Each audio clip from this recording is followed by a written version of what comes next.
হাততালিটো কেলে দিলে সেইটোতে আমাৰ প্ৰব্লেম মানুহৰ হাততালিটো কিয় দিলে গম নাপায় পৰিৱৰ্তন হ'ব পৰিৱৰ্তন আমি কৰিম আমি সব আছোতো সব এনে এৰি নিদিওঁ এনে মই নাযাওঁ ইয়াৰ পৰা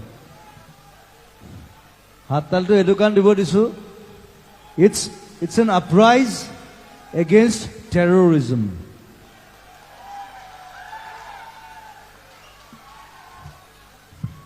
30 বছৰ খালে অসমক আৰু খাবলৈ নিদিওঁ আকৌ এটা হাততালি It's called uprising. আমাৰ ইয়াৰে ছোৱালী তাই গাঁও বিচাৰিছে মই তাইক মাতিছোঁ